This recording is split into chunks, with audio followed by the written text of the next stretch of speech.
DZWB Eleksyon 2019. Good morning!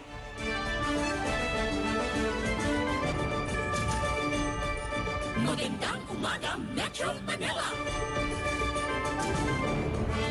Kumusta kayo mga kapuso? Ito mga kapuso nyo, Luzon, Visayas, Mindanao. Ito na. Ito na po ang araw ng pagdedesisyon mga kapuso. Sana tama ang ating desisyon. Sa mga pupunta po sa mga presinto ngayong araw na ito para bumoto. Ngayong araw na ito, May 13, araw ng Lunes. Pinapayuhan po kayo na magdala ng payong. Ang unang tagubilin, magdala ng payong, mga kapuso. Magdala ng payong dahil meron pong inaasahang mga pagulan na dulot ng LPA, Low Pressure Area. Namataan po ng pag-asa malapit sa San Luis, Agusan del Sur. Yun, pero ang tsansa po na maging bagyo medyo mababa, mga kapuso. Yan lang po ang paalala natin muna para sa inyong lahat. Sa mga lalabas ng bahay para bumoto ngayong Eleksyon 2019. Samantala mga kapuso, buong puwersa, nakatutok na Super Radio DZWB para ihatid ang pinaka-komprehensibo at pinakamalawak na coverage ngayong Eleksyon 2019. Katuwang ng Super Radio DZWB, narito po ang mga maghahatid ng pinakamainit at mga bagong balita sa Eleksyon 2019. Eleksyon 2019.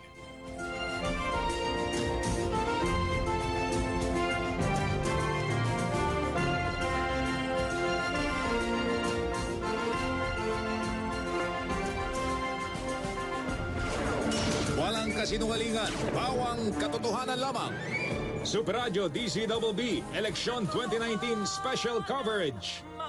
Sa pakipagsanib puwersa sa lahat ng Super Radio sa buong Pilipinas, RGMA Network Incorporated, Barangay LSFM, GMA News and Public Affairs, GMA News Online, GMA Regional TV, GMA Pinoy TV, GMA Live TV, GMA News TV International, GMA New Media, GMA News Social Media, GMA Kapuso Foundation, PLDT, Smart Communications, Philippine Daily Inquirer, Philippine Center for Investigative Journalism, Inquirer Interactive Inc., Catholic Media Network, Parish Pastoral Council for Responsible Voting, National Citizens Movement for Free Elections, University of the Philippines, Polytechnic University of the Philippines, Ateneo de Manila University, De La Salle University, University of Santo Tomas, AMA Education System, Philippine Entertainment Portal, Chamber of Commerce of the Philippine Islands, Philippine Bar Association, Integrated Bar of the Philippines, PINMA, University of Pangasinan, University of San Carlos, Siliman University, West Visayas State University, Holy Cross Davao College, Central Mindanao University, Capital University,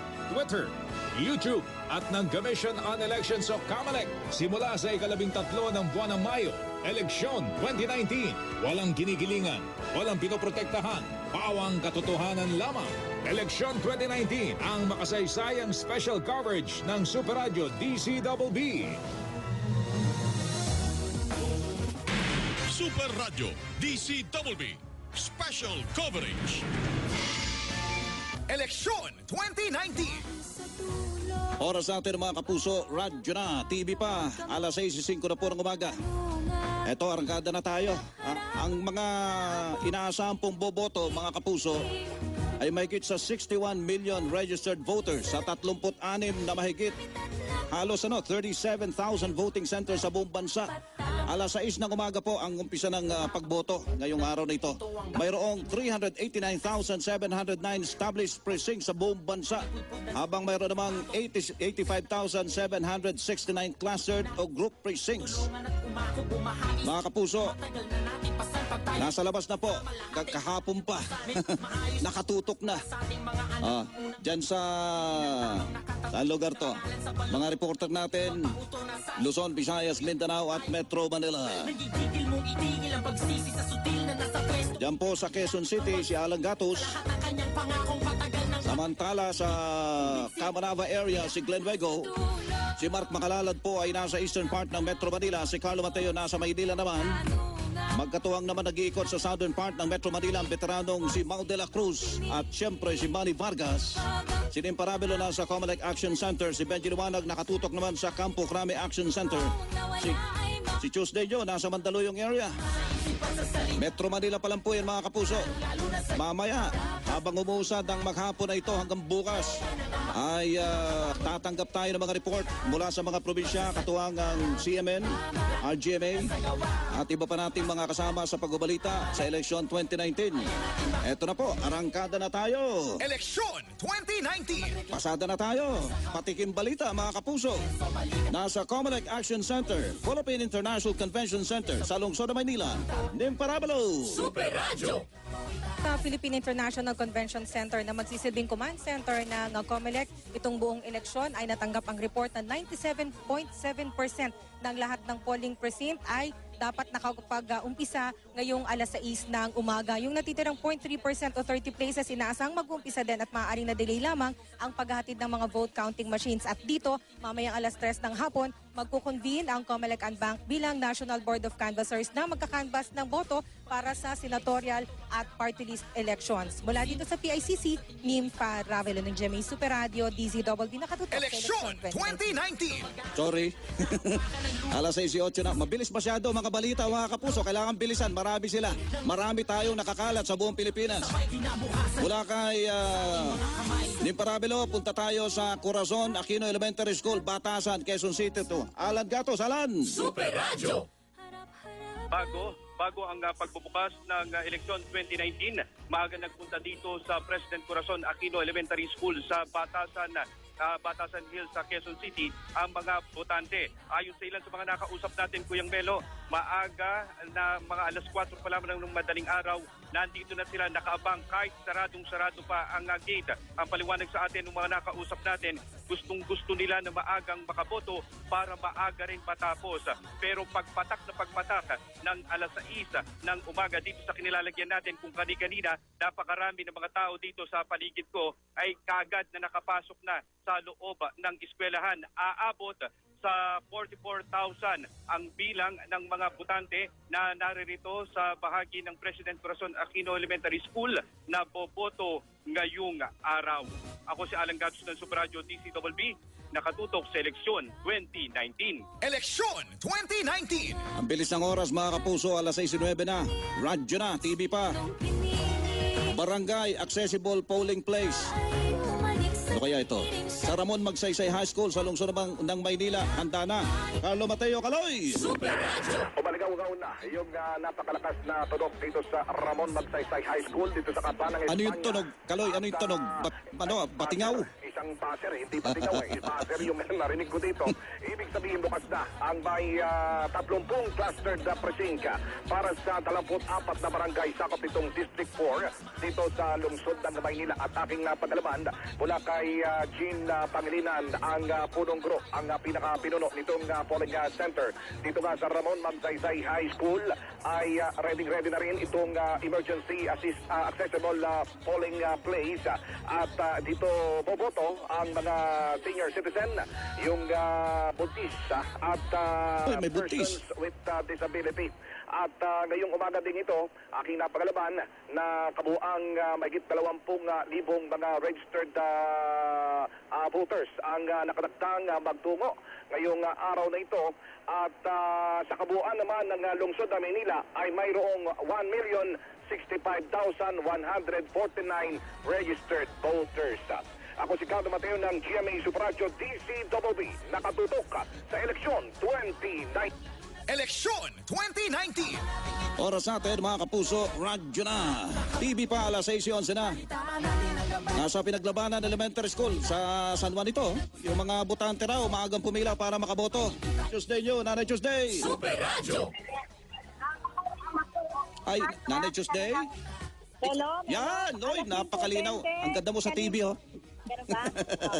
Alas 5:20 kanina umaga nang opisyal na buksan itong isang kwarto dito Elementary School para ilabas o yung vote counting machine.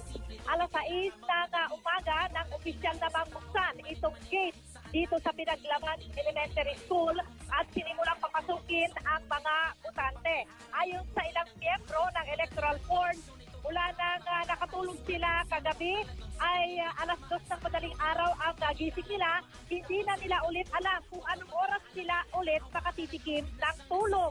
At so far, dito sa naturang polling precinct, wala namang naranasan na anumang problema ang mga miyembro ng Electoral Board. Samantala, alas 5:15 kaninang madaling araw nang makuha ang lahat ng official ballot mula sa City Treasurer's Office ng San Juan. Ayon dito kay Marvin Madayag ng City Treasurer's Office, inaasahan ang muling pagbabalik nila dito sa kanilang opisina dakong alas 4 hanggang alas 5 mamayang hapon para naman sa tinatawag na retrieval o yung pagsusoli sa kanila noong mga official ballot. At sa mga sandaling ito, nagsisimula ng paghanapan ng kanilang mga presinto yung mga kapapasok lamang na mga botante. At yung wala namang ipinagbabawal na dala na nakita yung mga gwardya dito sa Pinaglabanan Elementary School. Basta sinasabihan ang mga botante na bawal maglabas ng cellphone sa loob ng mga presinto. Para sa Eleksyon 2019, Tuesday Saturday ng GMA Super Radio DCWB. Eleksyon 2019. Alas 6:13 na, radyo na, TV pa, election pa, Melo pa. Wow! Si Melo del Prado? Panalo! Kalimutan ko yata magpakilala kanina eh. Eto na po mga kapuso, nasa Tambo Elementary School. Paranaque ito, no? Manny Vargas, Manny! Bago pa man, Kuya Melo, mga kapuso, bago pa man dumami yung mga kababayan nating botante na dumating ngayong simula alas 6 ng umaga, naunahan na sila na mga pasaway na taga-suporta ng ilang mga kandidatong lokal dito sa Tambo Elementary School Maid, dito sa kahabaan ng Mia Road, lungsod ng Paranaque. Ito ay dahil sa kung makikita niyo sa akin likuran, may ilang mga lalaki at may mga babae pang nakatayo dito na ang hawak nila ay mga pulyetos. So kahit ipinagbabawal na ng public ang pangangampanya pa rin ang kanilang ginagawa dito sa labas lamang ng Tambo Elementary School Maid dito sa lungsod ng Paranaque. Bukod pa dyan, sangkaterbang mga election poster din ang bumungad sa mga kababayan natin na kinabit mismo sa pader itong nasabing paaralan. Ako si Manny Vargas ng Super Radio DCWB, nakatutok sa Eleksyon 2019. Eleksyon 2019. Alas 6:14 na po, radyo na, TV pa, eleksyon na mga kapuso, eleksyon 2019. San Mateo, Rizal, mga kapuso, mga presinto, San Mateo Elementary School. May mga nakapaskil daw na paalala para sa mga botante ngayong eleksyon 2019. Mark Makalalad! Super Radio. Kuya Melo, dito nga sa San Mateo Elementary School ay eksakto alas 6 ng umaga ay nagsimula na itong botohan at binuksan na rin ng mga presinto at nasa 4,000 mga botante ang inaasahang boboto ngayong araw sa 7 clustered precinct na inilaan para sa mga botante. Kompleto rin ito sa mga pasilidad at merong mga tinatayang mga area para sa mga PWD, mga matatanda at mga buntis. Nang sa gayon ay sila ay makaboto. Kanina pa lamang alas 4 ng umaga nakita na natin yung paghahanda dito ng mga Board of Election Inspector o Electoral Board ng paaralan na ito at ating nakita na yung kahandaan nila. Pagpasok natin sa mga presinto dito, Kuyang Melo, ating nakita na merong mga paalala o mga nakapaskil na paalala sa kanila ng tamang pagboto. Kabilang na dito yung paalala ng Election 2019 ng GMA na huwag magpadala sa mga suhol ng mga politiko. Gayon din na kapag sila ay boboto, tiyakin na pwede naman silang mag-undervote. Yun nga lang, bawal sila mag-overvote. At bukod dyan, sinasabi dito na bawal mag-ingay sa presinto, iwasan na mapunit yung kanilang mga balota at tiyakin din na bawal sila mag-ingay sa loob ng presinto at bawal din manigarilyo sa bisinidad. Itong paaralan na ito, ang tanging problema lamang na nakikita natin dito, Kuyang Melo, itong unang palapag ng paaralan na to dahil medyo matarik o mataas itong lugar kung saan pwede bumoto yung mga matatanda, partikular na yung may kapansanan. Gayunman, inaalalayan naman sila ng mga tauhan ng PPCRV, gayon din ng paaralan ng San Mateo. Ako si Mark Makalalad ng GMA Super Radio DCWB, nakatutok para sa Eleksyon 2019. Eleksyon 2019. Alas 6:16 na, radyo na, TV pa. Nasa Pasay City West High School. Ito po yung sa mga veterano namin na reporter, mga kapuso. Mau de la Cruz, Mau! Super Radio. Ako'y handa na pa rin nga, Melo. Ito nga mga kababayan natin sapagkat menos 5 pa lamang bago mag-alas 6 pinapasok na yung mga botante dito sa Pasay City West High School. Pero agaw pansin, din ito mga senior citizen sapagkat sila yung unang-unang pumila dito sa emergency accessible polling place para sa mga persons with disability, mga senior citizen at heavily pregnant voters. So dito ang proseso, i-verify dito na rin sila boboto, lalagyan ng indelible ink at yung boboto sila sa kanya-kanyang barangay at ilalagay yung kanilang balota sa envelope at iaakit naman ito ng mga support staff doon sa kanya-kanyang barangay presinto at ipapasok yung kanilang balota doon naman sa mga BCM, vote counting machines at para mabilang yung kanilang mga boto. Habang yung mga walang kapansa ng mga botante ay pala ngayon sa paghahanap naman ng kanilang mga pangalan sa iba't ibang presinto dito pa rin sa Pasay City West High School. Wala namang inulit na berya at dito sa ginagara unang oras ng botohan sa lungsod ng Pasay. At wala rin mamaya pa yan sa bilangan. Pero dito wala rin. Nag-iikot ako dito. Wala rin ako nakita na mga botante na naghahanap ng kanilang nawawalang pangalan. Ako si Bao de la Cruz ng Super Radio DCWB, nakatutok sa eleksyon 2019. Eleksyon 2019! Eto mga kapuso, di ba may mga nababalitaan na tayo, mga nahinuli sa vote buying. Kakaiba itong eleksyon na ito. Agresibo laban sa bigay. Bantay bigay, double B yun Nasa Campo Crame Action Center, PNP, all systems go na ngayong eleksyon 2019. Benji Lawanag, pare Benji! Super Radio! Kalatag na ang buong puwersa nitong Philippine National Police sa iba't panig nitong bansa para sa eleksyon 2019. Dito sa Campo Crame, papasok ang lahat ng ulat kaugnay sa eleksyon. Mismong si PNP Chief Director General Oscar Albayalde ang nag-i-inspeksyon na dito sa National Election Monitoring Action Center o NEMAC. Habang nakaantabay naman ang Reserve Security Standby Force o RSSF. Sila ang tatayong deployment team sakaling makailangan dagdag na puwersa saan man sa Metro Manila pati na sa mga lalawigan. Mamaya nakatakdang magbigay ng pahayag si Albayalde para sa karagdagang detalye ng eleksyon 2019. Ako, si Benji Liwanag ng Super Radio DZWB, nakatutok sa eleksyon 2019. Eleksyon 2019! Oras natin mga kapuso, Radyo na TV pa. Alas 6:19 na po ng umaga. Pasalamatan muna natin ang ating mga katuwang. Katuwang mga kapuso. Yung mga nagpapakain sa atin habang tayo nagko-coverage. Ang palakas ng katawan nito mga kapuso. Maraming salamat po sa McDonald's, Jerry's Grill. Kung pagkain Pinoy ang hanap nyo, lugar na bubusog sa pamilya at mga kaibigan nyo. Tara na sa Jerry's Grill. Lydia's Lechon. Halig Lydia, good morning. Sarap espesyal na pagbati ang hatid sa atin ng Lydia's Lechon saka Lydia's Lechon All Around Sauce. At mga kapuso, ang pambansang ulam, Chooks to go. Alas 6:20 na po, tuloy-tuloy lang tayo sa ating special coverage. Super Radio DCWB Special Coverage. Oras natin, Radyo na. TV pa, alas 6:20 na po ng umaga.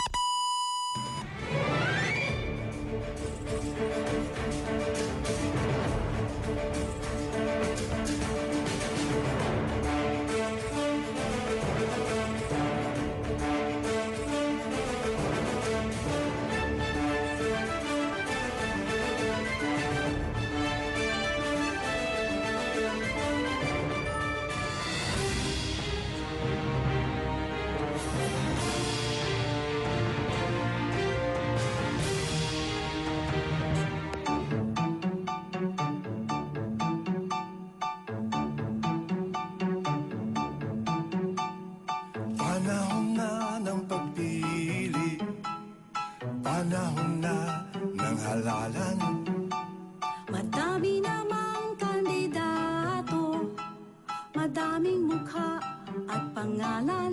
Sino kaya ang bagay sa ating bansa? Hindi lamang forma at salita. Sino o sino kaya? At sana kahit na sinong manalo, pagkatapos ng bilangan, sana naman ang panalo ay taong bayan. Sino kayang mananalo at magiging totoo? sa pagnanais ng taong umunlad sa madaling panahon. Sino man siya, pag-asa kaya ang dala. Sana naman, sana siya'y tumira tapat sa bansa. At sana kahit na sinong manalo, pagkatapos ng bilangan, sana naman ang panalo ay taong bayan. La la la la la la la la la la la la la la.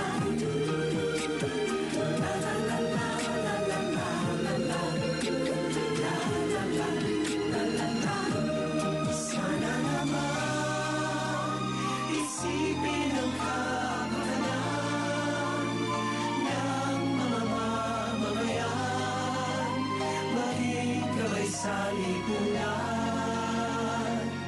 At sana kahit na sinong manalo, pagkatapos ng bilangan, sana naman ang panalo ay taong bayan. Sana naman ang panalo ay taong bayan.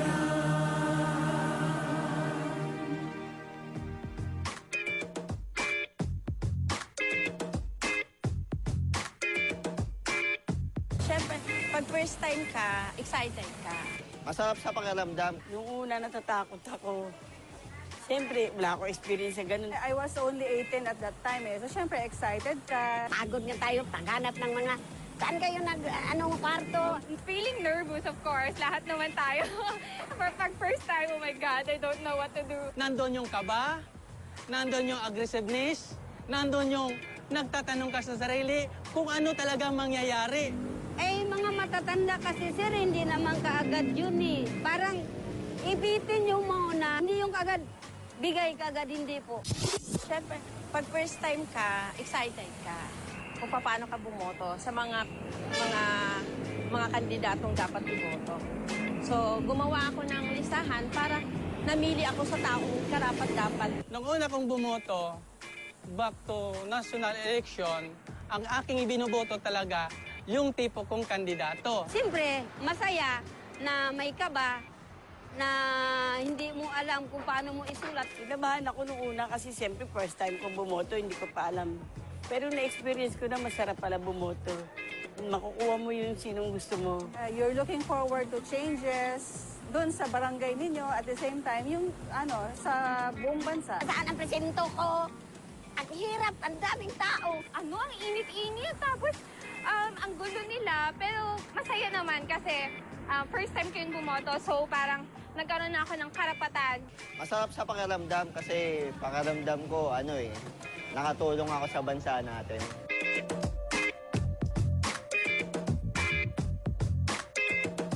Ngayong eleksyon 2019, sama-sama nating pusuan ang totoo.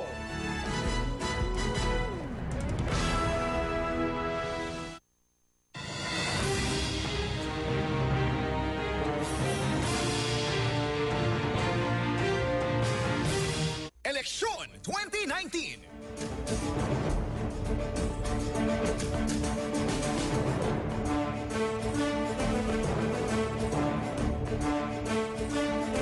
Yung sikihor nga eh. Yung katulong ng kaibigan ko sa Dumaguete, wala daw siyang katulong. Lahat uuwi. Sabi, at sa sikihor daw, tag 1,000 ang bigayan. Eh, ang sama nga eh, di ba? Ano na ba yung eleksyon na yan? Walang kwenta kasi yung may pera lang ang mananalo. Saka corrupt na yung utak ng mga voters na normal yan. Hindi na sabihin normal yan pag eleksyon, talagang meron. Ay, hindi naman normal yan eh. Yung dating guns, guns and gold ng Philippine politics, mas nangingipabaw ngayon yung gold. No? Meron pa rin tayong may mga nare-receive na reports, but it's mostly gold ang tumatakbo ngayon. 86 ang nahuli na natin na involved sa vote buying and vote selling. Eleksyon 2019. Oras natin mga kapuso. Eleksyon 2019. Radyo na TV pa, muusad Alas 6:31 na po ng umaga. Ang inyo pong narinig na tinig. Ang tema pa rin ay vote buying. Malala dahil ngayon nagkakaulian. Pero dati na yan. Magkano? Mahina yung 1,000. Sa mga probinsya, maabot daw ng 5,000 pesos. Tinig po ni Comelec Commissioner Rowan Aguanson, mga kapuso. Tinig ni DILG Undersecretary Jonathan Malaya, tsaka ni NCRPO Chief Police Major General Guillermo Eliazar. Dito lang sa Metro Manila. Talamakang vote buying, mga kapuso. Mas malala pa raw ang bilihan at bentahan ng boto ngayong eleksyon 2019 kumpara noong 2016. Sa Siquijor, nabanggit ni Commissioner Guanzon. Daming umuwi, libre pasahe. Pagkatapos pagdating doon, iba pa yung bigay. Hindi daw maaari maging batayan ng matinding reklamo ng vote buying para ideklara ang failure of election sa isang lugar. Meron po tayong task force, yung task force kontra bigay. Yan. Kami naman dito, double B bantay bigay. Po, mas marami raw ang kaso ng pamimili ng boto kaysa sa pananakot sa mga botante ngayong election 2019. Yung sinasabi ni Yusek Jonathan Malaya. Gold, hindi ibig sabihin nun ay literal na ginto, mga kapuso. Gold, pera. Pera ang katumbas, mga kapuso. Yung guns, mga kapuso, dahil sa tayo ngayon ay automated election na, medyo nalimitahan yung mga daya-daya. Sabi nila, mga kapuso. Sabi naman ng iba, baka yung dayaan ay ano na rin, high-tech. Hindi natin alam yon. Pero ang mas litaw na litaw ngayon, mga kapuso, ay yung bentahan ng boto. Ayun, meron pong parusa yan. May kulong yan, may kulong. Mga kapuso, may kulong yan. Dito sa Metro Manila, may mga naaresto na. 70 individual ang naaresto sa Metro Manila ng Task Force kontra bigay. Ito pong task force na ito ay binubuo ng Comelec, DILG, Philippine National Police, NBI. Sa PNP, ang kumikilos yata ay ang CIDG. Ay isang lalaki sa Malabon, 17 sa Muntinlupa, 26 sa Quezon City at mahigit sa 6 na po sa Makati City, mga kapuso. Alas 6:34 na. Eleksyon 2019. Iikot na tayo sa mga probinsya. Ngayong umaga na ito, araw ng eleksyon. Nasa Mateo Hagmis Elementary School sa Puerto Princesa City. Sa Palawan, Rod Evangelista. Rod! Super Radio. Bago pa mag-alas 6 ng umaga, nagdagsaan na ang mga botante sa iba't ibang presinto dito sa lungsod ng Puerto Princesa para bumoto. Partikular, dito sa aking kinalalagyan sa Mateo Hagmis Elementary School, Barangay San Miguel. Karamihan sa mga agang na nagpunta ay naghahanap pa ng kanilang mga pangalan sa voters list. Nakahapon pa lamang ay nakapaskil na sa labas ng mga presinto, habang iba naman ay agad na pumila sa labas ng mga presinto. Bago pa mag-alas 6 ay nakahanda na ang mga guro magsisilbi sa halalan ngayong araw na ito. Ganon din ang mga gagamitin. Naglaan naman ng kahiwalay ng mga upuan o fast lane para sa mga senior citizen, mga buntis at mga persons with disability ang Comelec para sa maginhawang pagboto ng mga ito. 10,141 ang nakatalang registered voters sa 11th Classic Precinct dito sa Mateo Hagmis Elementary School. Samantala, kagabi pa lamang ay bantay sarado na ng mga pulisan ang mga paralang gagamitin sa eleksyon ngayong araw nito. Maging sa mga pangunahing lansangan na lungsod ay nakantabay rin ang mga tauhan ng Philippine National Police. Nakantabay na rin ang mga tauhan ng Paris Pastoral Council for Responsible Voting o PPCRB para sa pag-ayuda sa mga botante. Sa ibang balita, nagtabarilan naman kagabi sa bayan ng Nara ang kapatid ng kumakandidatong mayor at supporter ng katunggali nito matapos na magkapikunan. May gun ban May gun ban Tapos sagot ang isinugad ang mga ito sa magkahiwalay na ospital. Ako si Rod Evangelista ng RGM Palawan nag-uulat para sa eleksyon 2019. Eleksyon 2019. Ayun, may gun ban po, mga kapuso. Pero may mga gulo-gulo pang nangyayari. Sa Mindanao nga, naka-martial law pa. Hindi lang gun ban. Hindi lang dahil sa eleksyon, naka-martial law pa doon. Pero may nangyari din yata sa Cotabato City. No? Alas 6:36 na po. Punta naman tayo dyan sa Daniel National High School, Davao City. Super Radio RGMA, Jessa Torrefranca. Jessa. Super Radio.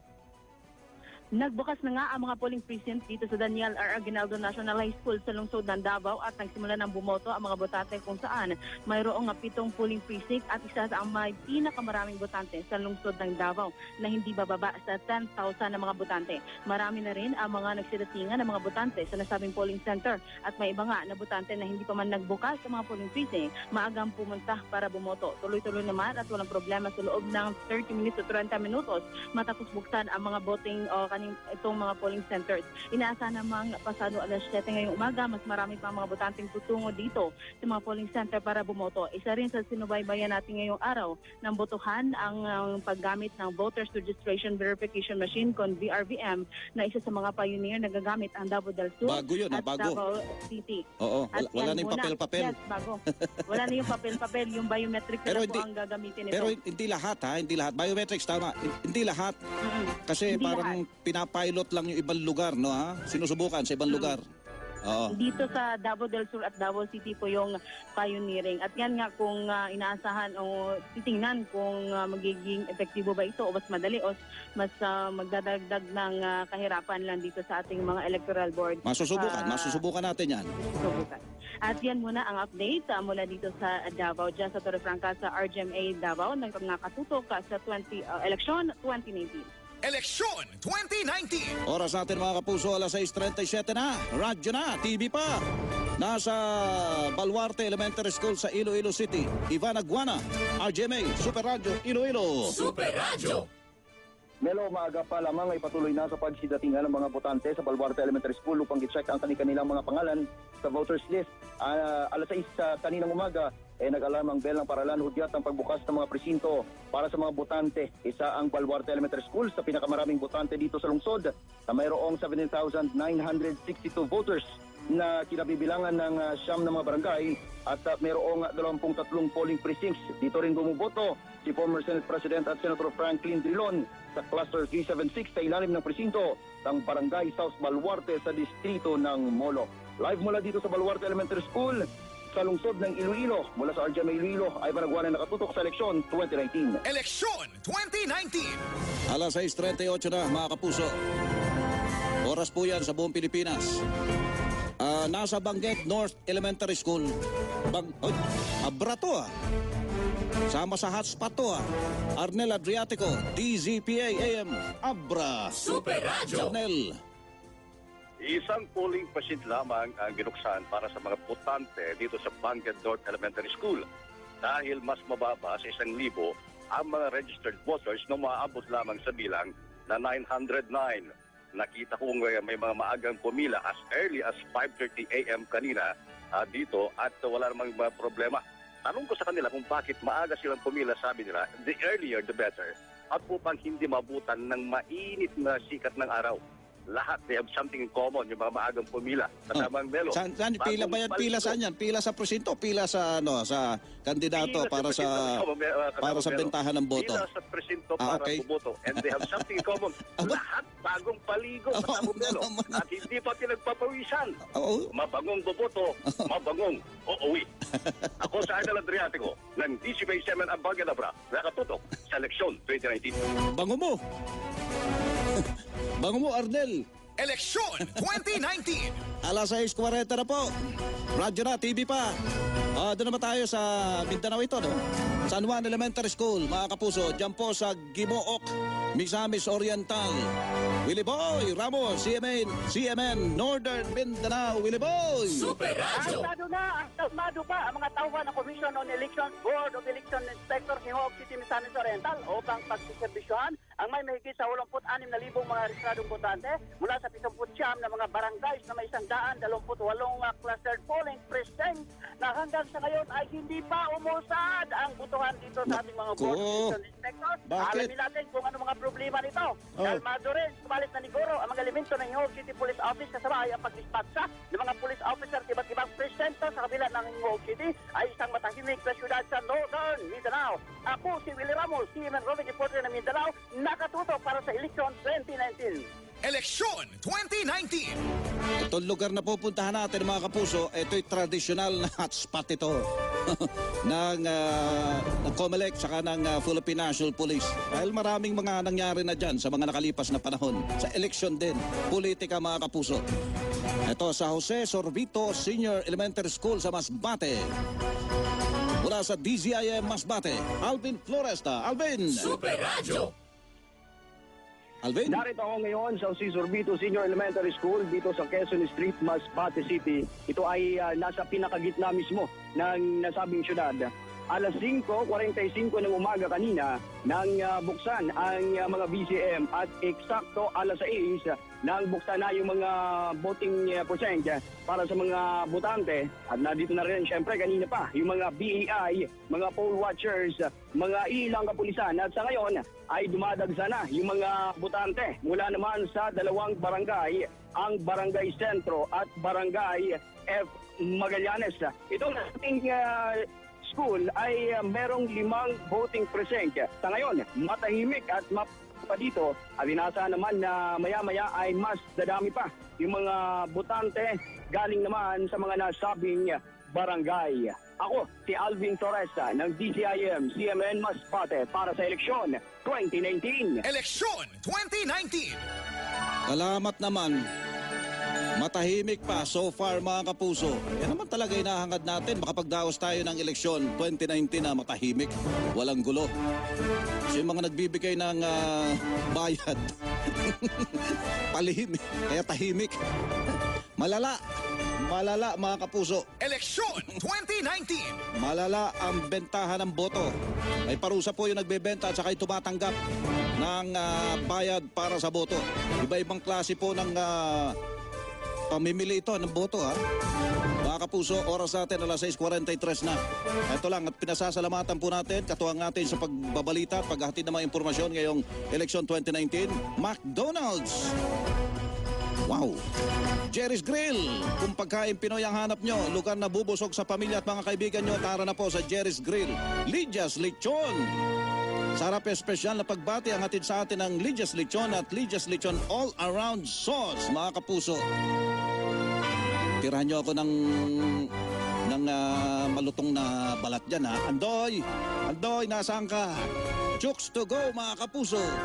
Kasama rin natin. Oras natin, dyan lang kayo ha. Tuloy-tuloy po itong ating special coverage ngayong araw na ito. Alas 6:44 na. Super Radio DCWB Special Coverage. Radyo na. TV pa.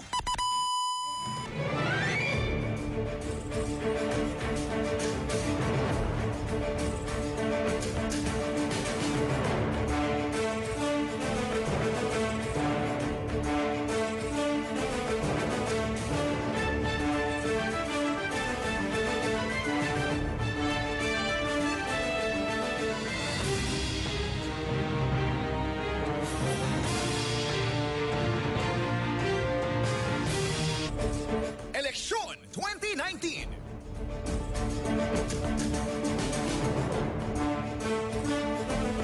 Trend nga is magbigay ng cash or in-kind sa ating mga botante.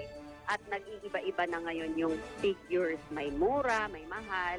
And who knows, until later, no, before election day, before voting time, baka mas marami pang mga ganyang insidente. Yung mga vote buying na huli. Yung iba, wala namang senador na involved doon na kandidato eh. Oo, mga local yung involved eh. Caller, may sample ballot. Kung mag-report tayo ng insidente ng vote buying, kailangan po hindi lang yung anyong affidavit, no? Ang kasama rin ang mga other pieces of evidence, no? May mga nagkalat na rin sa social media ng mga videos, no? Itong mga videos na ito are very helpful sa atin, ngunit just the video itself, no, baka hindi maging hindi mag-prosper yung kaso kasi kailangan may kasama ding affidavit yan at mayroon pa din kasamang mga other pieces of evidence, no? Eleksyon 2019. Oras natin mga kapuso, radyo na. Eleksyon 2019. TV pa, alas 6:53. Ito mga tinig po na narinig nyo, tinig na Attorney Francis Aguindadao Arabe, spokesperson, Director Comelec, spokesperson pala si James, Director to Comelec Education and Information Division, mga kapuso. Si Commissioner Ruenag Guanzon ng Comelec at si Undersecretary Jonathan Malaya ng DILG. Yun, talagang ang tutok ngayon Dayaan mga kapuso, ang pinakalitaw na dayaan ngayon ay bilihan ng boto. Biruin nyo, pati sabong panlaba. Pinampapalit ng boto at saka 3-in-1 instant coffee para bumili ng boto mga kapuso. Yan ang kapalit. Yan. Sabi po ni Director Jimenez, yun daw pong mahuli na mga nagbebenta ng boto at saka namimili ng boto ay may kulong, may multa, may parusa. Hindi napapayagang bumoto at makukulong pa na 1 hanggang 6 na taon ang mga mapatutunayang namimili o nagbebenta ng boto. Hindi rin pwedeng humawak ng anumang posisyon sa gobyerno ng mga akusadong kandidato, mga kapuso. Super Radio DCWB Special Coverage. Alas 6:55 na, radyo na, TV pa. Si Presidente nasa Davao, doon siya boboto. Nasa lungsod ng Davao nakatutok. Mga kapuso, yan po ang tinututukan ni Joseph Morong. Joseph, kumusta dyan? Super Radio. Joseph? Joseph Morong. Alas 6:55 na. Babalikan natin si Joseph Morong, mga kapuso. Nasa Daraga Albay. Dating Daraga Albay Mayor Carwin Baldo. Hindi boboto, nakakulong to Pinaaresto to doon sa kasong pagpatay sa dating party list representative, mga kapuso, si Rodel Batucabe. Maris Sumali, kumusta dyan? Super Radio. May mas maayos na bukas para sa ating Maris. Nakaunang hakbang ay piliin ang tamang nakatatak na pangalan sa balota. Si Joseph Morong, balikan natin. Joseph Morong, Joseph. Super Radio. Yeah, good morning. Good morning. Sa Daniel Aguinaldo National High School. Dito, buboto itong si Pangulong Rodrigo Duterte sa cluster precinct number 361, precinct number 1245A. At kaninang madaling araw ay halos kasabay natin yung Presidential Security Group na nag-security sweep para masigurado na ligtas ang magiging pagboto ni Pangulong Duterte para sa eleksyon 2019. Nakita natin kanina yung mga bomb-seeking dogs. Siyempre, kailangang security, tight ang security para kay Pangulo. Ang sabi sa atin ng Malacanang ay between 3 o'clock to 6 p.m. ang magiging schedule nitong si Pangulong Duterte. Sa mga oras na ito naman, ay yung iba natin mga kababayan na taga rito ay pumipila na para sa makaboto sa eleksyon. At may nakita lang tayo dito na differently abled nating kababayan. Itong si Patricio Gabot, putol yung kanyang paa at saka kamay, yung isa niyang paa, pero nakaboto pa rin siya at sa mismo yung nag-shade ng kanyang balota. At pagkatapos, Joseph, yung kanyang yes. Saan siya boboto? Sa baba o? Kasi yung mga school building natin, mga ilang palapag din yan di ba? Yung mga ganyan, mga PWD, saan siya bumoto? Itong nababanggit mo. Yung Patricio, sa ground floor siya. Ground floor. Medyo malayo lang yung kanyang wheelchair kasi dun from the entrance, dadaan ka pa ng oval, tapos hindi pa niya kanina makita kung saan yung precinct 1266. So medyo struggle talaga. Pero ang sabi naman niya, sanay na daw siya sa kanyang mga klase ng pagboto kasi hindi naman to yung first time niya na mag-vote siya. So nung pagkatapos ng mag-vote, tinatakan siya doon sa kanyang kanan na putol na na kamay. At sabi niya, at least nakaboto na siya, ayos na, solved na siya ngayong araw na to. Marami tayong nakikita dito ng mga senior citizens. At ang polisiya, siyempre, ng Comelec, priority sila, di ba? Kung at pawang maraming pila, unahin natin yung mga medyo may kapansanan at yung ating mga may edad na kababayan para maaga. Pero dito naman, hindi masyadong masikip, nag-iipon-ipon lang in some precincts. Kasi minsan yung voter registration machine, nagkakaroon sila ng problema, but otherwise tuloy-tuloy yung botohan dito. Si Presidente yata ayaw magpa-special treatment. Ayaw. Diba? Sabi ng Malacanang kahapon, nahihigpitan sila. Nung nagko-coordinate kahapon yung Malacanang, yung Maro. Okay. Ang sabi sa amin, mahigpit yung Comelec. At susundin nila. Ano man yung patakaran na ilalatag. Tulad nga nung kausap natin, yung DI chairman, sabi hanapan ng ID daw, SOP. kahit sinong botante, sabi ko, ma'am, sigurado, presidente na yun. Hindi, SOP natin yan, kahit sinong botante, titingnan namin yung ID. Kasi siyempre, yung ibang mga botante, kasi hindi naman solo si presidente later eh. Oo. Ang sabi ng PSD sa atin at ng Maro, may makakasabay siya at makakasabay. Kumbaga, baka may madatnan na siya ng mga botante dito sa loob, ay hindi naman sila papaalisin pa para mag-make way lang kay presidente. So, kung may madatnan si presidente sa loob, sasabay siya doon at itatrato na ordinary na botante. Ang sabi naman ng Malacanang, okay yan kay sa Pangulo, no? Kung ano yung ilalatag na security and procedure ng COMELEC susundin ng Pangulo. Ang sa amin, ang sabi ay magabang mula alas 3 hanggang sa closing na 6. So we're hoping medyo siguro 4 or 5 makarating na si Presidente. Salamat, Joseph. Okay, thank you. Joseph Boro, mga kapuso. Punta naman tayo kay Maris Umali sa Daraga Albay naman ito. Maris, kumusta dyan? Super Radio. Yes, Melo, matapos ng pagkalooban ng court order ng Legazpi Regional Trial Court, itong si Mayor Baldo na makaboto ngayong araw, nagdesisyon kagabi lamang itong si dating Daraga Mayor Carwin Baldo na wag na lamang bumoto ngayong araw.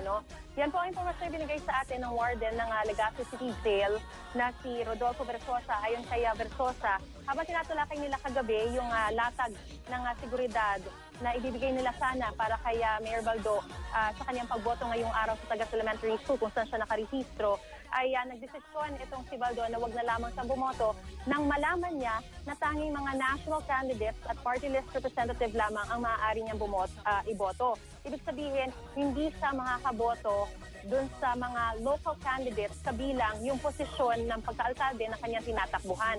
Nakasabi to sa COMELEC Resolution 10482 kung saan yung mga escorted na persons deprived of liberty ay tanging mga national candidates lamang at yung mga party list representative ang maaaring iboto at hindi yung local candidates.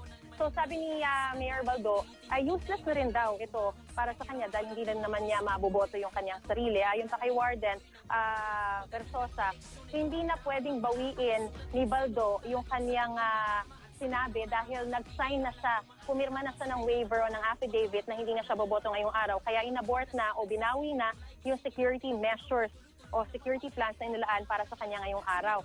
Itong Biyernes lamang sumuko sa Legazpi Regional Trial Court Branch 10 itong si Baldo para dun sa mga warrants of arrest na inihain laban sa kanya para sa 2 counts of murder at 6 counts of frustrated murder dahil umano sa pagiging suspect niya sa pagpapatay umano kay Bicol Party List Representative Rodel Batocabe at sa security escort nito na si SPO2 Orlando Diaz. Itong si Batocabe ay dapat sana tatakbo siya sa pagkaalkalde rin ngayong eleksyon na ito, pero dahil nga nasawi siya, ang mga kalaban na lamang nitong si Baldo ay ang byuda ni Batocabe na si Gertrudes Dirty Batocabe at nandito tayo ngayon sa Banyag Elementary School kung saan nakatakdang bumoto itong si Batocabe, yung byuda nga ni Rodel Batocabe. Mga kalaban din nila ang acting mayor na ngayon ng Daraga Albay na si Victor Perete. Sa Bicol University naman siya boboto. Ngayon, mga kapuso, ang nakikita ninyo ay yung mga ilan sa mga pila na dito sa Banyag Elementary School. Kung makikita nyo, hindi masyadong mahaba yung mga pila rito kasi very organized sila. Meron silang waiting area rito, no? So yung mga hindi pa makakaboto, nandito sila ngayon, nakaupo, maayos yung kanilang kalagayan, yung kanilang sitwasyon, nakaupo sila lahat at naghihintay dun sa kanilang turn sa pagboto. Dito po sa Banyag Elementary School, talagang nakita natin na talagang ang mga early birds, yung mga nanguna, ay yung mga senior citizens. Meron din tayo mga PWDs o mga persons with disabilities yung naunang bumoto rito. Talagang pagpapakita ng kanilang pagpapahalaga dun sa pagboto. No? Okay. At ang Daraga, isa sa may pinakamalaking voter turnout yan, 87%. Samantala, Melo, papakita ko lang sa inyo, no? Yung isa sa mga nakakapagpaantala ngayon dito sa botohan, dito sa Banyag Elementary School, ay yung sitwasyon ng kanilang VCM dahil bahagyang nagkakaaberya dito dahil nagja-jam yung pag pinapasok yung wag na natin masyadong ilapit dahil baka makita yung mga binoto nila. Pero pag pinapasok yung mga papel, yan, pumasok na siya, pero kanina medyo nagka-problema lang dahil ayaw nagja-jam tayo, pumasok. Kaya kailangan manual. Okay, salamat, Maris. Ng mga papel. Alright, yan muna ang pinakasariang balita mula rito sa Daraga Albay. Marito Mali nakatutok sa eleksyon 2019. Eleksyon 2019.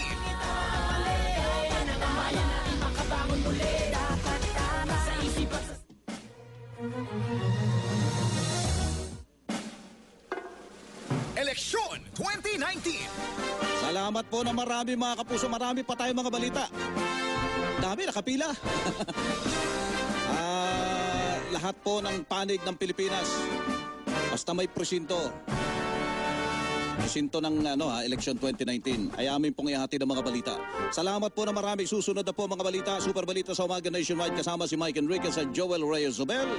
Ako po naman ay inyong lingkod. Wow! Si Melo del Prado. Panalo! Ito po ang Eleksyon 2019. Super Radio DCWB Special Coverage. Thank you. Oras natin alas 7:04 na ng umaga.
Sa balita, yan ang aming anata. DZWB Super Radio 594.